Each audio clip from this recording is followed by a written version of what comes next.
Now, when we look at number 35, which is also here, in section 2.5, I want to make sure everybody knows, and hopefully I've mentioned this in class by now, that anytime you see a problem in your book with a GU at the beginning, what that means, everybody, is graphing utility. That means that you're okay to use your calculator, or if you wanted to use Desmos on a computer or any app on your phone, but you can use a graphing utility to do this for you. They're not expecting you to know what this graph looks like, which is good because I didn't really know either. So they said to go ahead and plot this function on your calculator and work on this limit here as x approaches 4.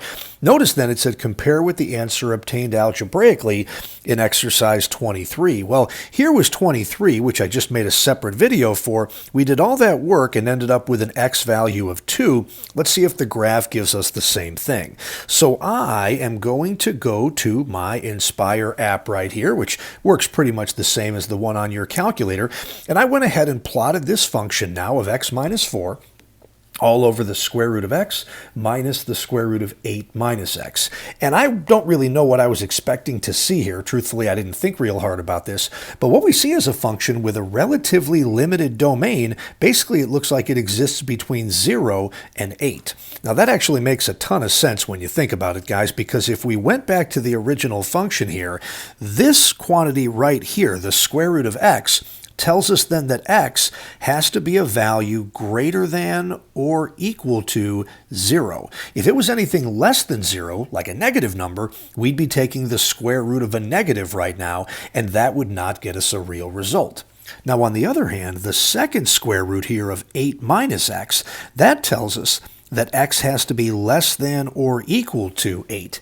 Anything bigger than 8, even like 8.1, and this quantity here would become the square root of a negative, which wouldn't give us a real result. So that domain actually makes sense if we put it all together there, that x can be anywhere between 0 and 8, and I do believe that those endpoints will actually be valid. Yeah, they'll get you a non-zero number in the denominator overall. So that's actually our domain. Now that's really not that relevant to the problem here.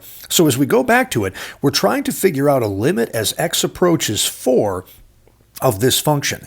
And you'll notice, obviously, guys, when we just look at the graph, it looks like we have this smooth little curve here. Kind of looks like the top half of an ellipse to me.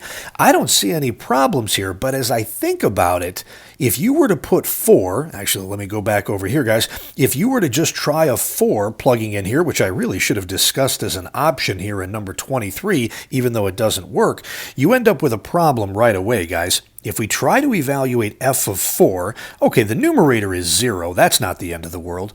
But down in the bottom, we get the square root of 4 minus the square root of, well, 8 minus 4 is 4. And as you can see, that's going to get you 0 over 0, which is undefined.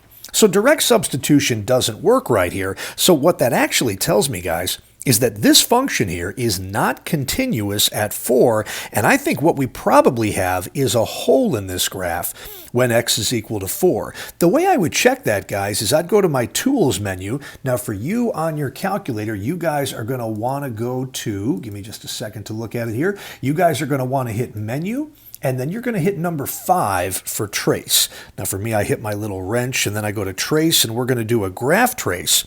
And you guys are going to use your left and right arrows to get that cursor closer and closer to 4, although my guess would be, I just zipped right past it. Okay, this is interesting.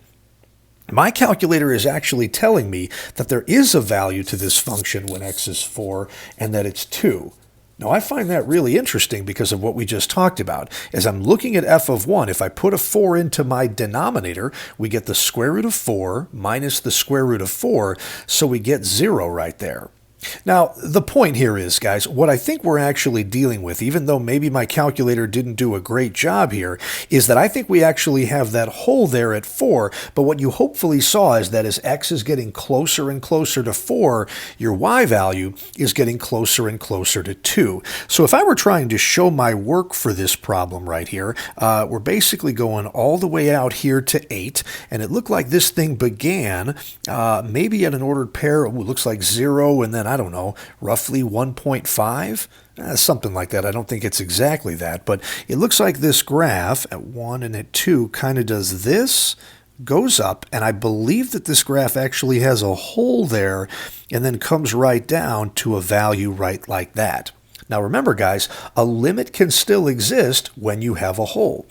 The y values, as x approaches 4 from the left, appear to be approaching 2, and the y values, as x approaches 4 from the right, seem to be approaching 2 as well. So once more, I think we have our value here of 2. So that's what we've got for 35, and it says to compare it to the answer we got algebraically in 23, same value there of 2. So I think they're trying to demonstrate the point here, guys, that there's two different ways of approaching problems like this, but whether you do it numerically or whether you do it graphically, we should end up with the exact same answer both times.